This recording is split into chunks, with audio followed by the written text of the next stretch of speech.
les prophètes et les prophéties dans le Nouveau Testament, nous avons entamé ce sujet et nous bénissons le Seigneur pour cette grâce qu'il nous accorde. Parce que nous savons que nous sommes à l'ère de l'Esprit depuis la Pentecôte. Mais cela ne veut pas dire que l'Esprit a commencé à travailler tout simplement à partir de la Pentecôte. Pas du tout.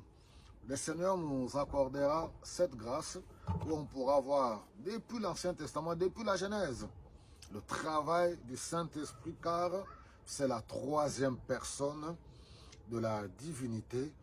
Le Saint-Esprit est Dieu. Alors un prophète est conduit, tous les hommes qui parlent de la part de Dieu, ils sont conduits, poussés par l'Esprit de Dieu, selon ce que 2 Pierre au chapitre 1er, le verset 21 nous dit. Alors nous continuons, nous avons parlé de Agabus la fois passée. Nous voyons comment Paul explique l'exercice des dons spirituels dans l'Église. 1 Corinthiens au chapitre 12, on verra que c'est l'Esprit qui distribue le don librement à qui il veut pour l'utilité commune pour le corps du Christ. Et il est aussi important de comprendre que l'Esprit, les dons spirituels ne sont pas seulement réservés aux apôtres, prophètes. Non, non, non. En tant que membre du corps du Christ, le Saint-Esprit agit librement. Et en même temps, effectivement, il faut reconnaître aussi la place de chaque membre, de chaque don dans le corps. On parlera aussi de 5 ministères, parce que Dieu, c'est un Dieu d'ordre, il n'aime pas le désordre.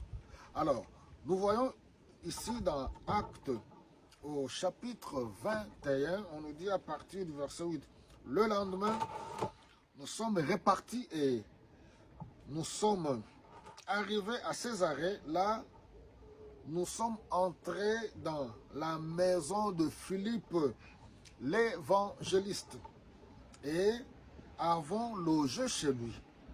C'était l'un des 7 qu'on avait choisi à Jérusalem. Parmi les diacres qui devaient aider ceux qui apportaient la parole, Philippe en faisait partie.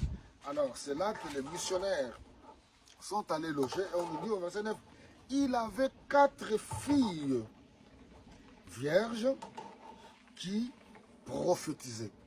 Certes, dans ce passage, on ne nous donne pas la nature de prophétie. On ne nous donne pas les détails sur les prophéties de ces 4 jeunes femmes, jeunes filles ou femmes célibataires qui étaient vierges. Alors, c'est pour continuer à nous prouver que, oui, il y avait des prophètes. Dans le Nouveau Testament, il y a des prophètes dans la Nouvelle Alliance, dans cette nouvelle ère. Et ça, là, nous voyons que c'était des filles consacrées à l'Éternel. Leur papa, serviteur de Dieu, et les 4 filles aussi, consacrées à Dieu pour le service du Seigneur. Ce n'étaient pas des filles problématiques. Comme je l'ai dit la fois passée, qui se chamaillaient à gauche, à droite. Des filles qui se mettaient problématiques, insultaient les gens sur les réseaux sociaux. Prendre l'argent d'autrui et ne pas rembourser. Et ainsi de suite. Vivre dans une vie de l'immoralité de tout genre. Et puis venir à l'église, je suis prophétesse. Non. On voit que les 4 filles étaient des prophétesses consacrées à Dieu. Et nous prenons un autre passage dans Actes au chapitre 13. On nous dit, là c'est à l'église d'Antioche. Dans l'église d'Antioche, il y avait des prophètes et des enseignants. Barnabas, Siméon, surnommé le Noir, Lucius de Cyrène, Manaen, compagnon d'enfance d'Hérode, qui régnait sur la Galilée, et Saul. Alors, on nous dit, un jour, pendant qu'ils célébraient le culte du Seigneur et qu'ils jeûnaient, le Saint-Esprit leur dit, pendant le culte, vous voyez, pendant qu'ils priaient et qu'ils jeûnaient, l'Esprit de Dieu vient et dit, mettez à part Barnabas et Saul pour l'œuvre à laquelle je les ai appelés. Alors, après avoir jeûné et prié, ils posèrent les mains sur eux et les laissèrent partir. Vous voyez que dans l'église, la première église, l'église primitive dans leur mode de fonctionnement, on voit que il y avait ce collège des dirigeants de l'église. D'une part, les enseignants, les docteurs, les prophètes, tous guidés par l'Esprit. C'est ce que j'ai dit tout à l'heure dans l'introduction, dans 2 Pierre 1, 21. C'est poussé par l'Esprit de Dieu que les hommes ont parlé. L'Église est dirigée par le Saint-Esprit. Et c'est l'Esprit qui donne, qui guide.